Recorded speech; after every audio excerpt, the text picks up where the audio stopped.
Good morning everyone guys, welcome back sa aking channel. For today's video, ayun po ang gagawin nating video for today's ituturo ko kayo sa aking ginagawang tindahan dati. Yan ang tindahan ko dati, hindi ko na pinagawa dahil busy na yung aking asawa. Dahil nga doon sa tubigan na binili ko, na scam tayo sa tubigan eh. So ang napakahirap po dito, ang tubigan po na binili ko ay ang laki na po ng ginastos ko. Alam nyo ba na bukod doon sa 220, meron pa akong binayaran doon sa sasakyan na pinagagamitan namin na pa-deliver na hindi pa tapos hulugan. Bukod pa ron po, marami pa akong binayaran. Ayan. So saan nangyari, ang aking tubigan is hindi lang po 220 dahil sa loob ilang taon na paggamit nung unang may-ari. Diyos ko, Ginoo po, ang daming sira, napakaraming sira talaga mga kaagis. So ang ginawa ko po, lahat po pinalitan ng makina, pinalitan po lahat. By the way po, ito nga po pala ang barangay namin. So dito po, ito po yung barangay namin, Barangay Hall ng Culito. So, ang daanan na yan. Medyo malayo-layo po yung aking tubigan po. Medyo malayo po yung tubigan ko doon sa bahay namin. Dahil tinayo ko ang tubigan ko sa bagong lupa na binili ko. So, by the way, ang aking tubigan doon sa kabilang bayan, ililipat ko dyan sa barangay namin. So para mas malapit na ho. Napakahirap kasi po kasi ang pinaka main source po ng tubig po ay sa deep well. So gagawa na naman po ako ng deep well. Papagawa na naman po ako dyan. No choice na po kasi ako. Kapag hindi ko gagawin, may i-stop po yung tubigan na binili ko. Masasayang lang po yung pera. So siyempre ang gagawin natin is kailan natin i-renovate, kasi pag hindi natin gagawin yan, walang mangyayari sa pera na dinasta mo, di ba ho? Kailangan paggastahan mo na, wala, andyan na yan eh. Naloko na ako eh. Anong gagawin ko po eh, grabe ang pagloko sa akin. Kasi isipin nyo ho, na bukod dun sa 220, ang dami ko pang nagastos dyan. Mga motor, ang mamahal pala ng motor, ang dami pa ho. Lahat po nung sahod ko napunta na po dyan sa tubigan na po na yan. Halos yan dito po, nagpa-part-time pa ako tuwing hindi ko nagluluto pa ako, nagbibinta ako ng mga niluluto ko. Pero kulang pa rin ho. Pero wala tayong magagawa. So by the way ho, ibahan natin ang usapan na ito na po. Nandito na po tayo, papunta na po tayo sa aking ginawang paglilipatan ng aking water refilling station. Yan po. So malaki-laki na rin po ang ginastos ko dito. Asa 100k na po. Dito pa lang po sa pagpagawa ng bahay. Nasa 100k na po. Ayan.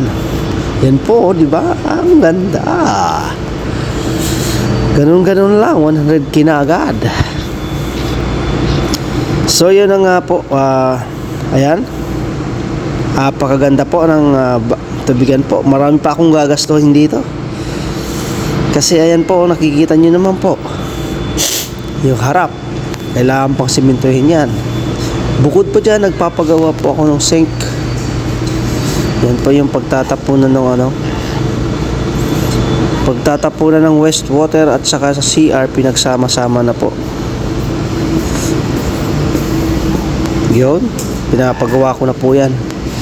Ang pakiyaw ko po dyan is 3,000. Mga bayaw ko lang yung gumagawa.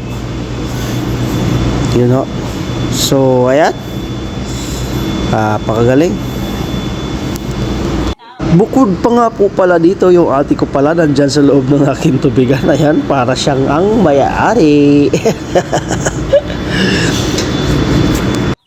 Medyo malaki-laki na yung gastos ko dito. Hindi pa ako tapos sa paggawa ng loob. Yung fully finish, wala pa po. Yung aking flooring, wala pa rin po. Kaya po hinintay namin yung pagtatambakan, yung mga lupa na yan, ilalagay po sa loob yan. Tatambak po yan. Para doon po sa pagfloringan. Kasi masyadong malalim. Yan po, sa loob.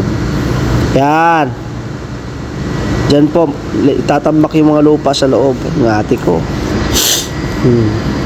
So, yun na nga po mga kahagis, no? So, ayan, yung aking asawa ang kumukuha po ng video. Siya po ang videographer. So, ayan.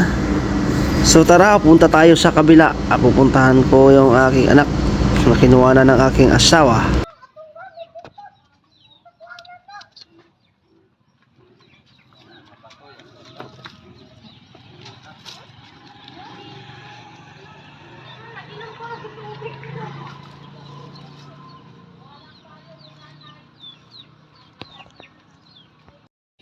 So, yun na nga ho. Ayan, yung aking anak na kinuna ng aking asawa.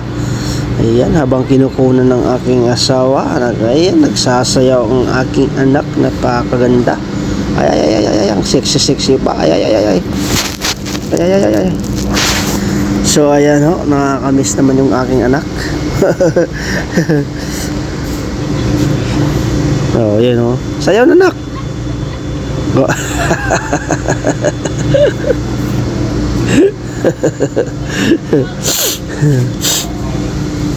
So, yan yung makulit kong anak, oh. Kaya ang payat-payat, napakakulit. So, ayan po, hanggang dito na lang po ako. Kayo na lang po yung manood muna dyan. So, ako yung magpapaalam na muna sa aking pag-voice over.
Bounce to the beat.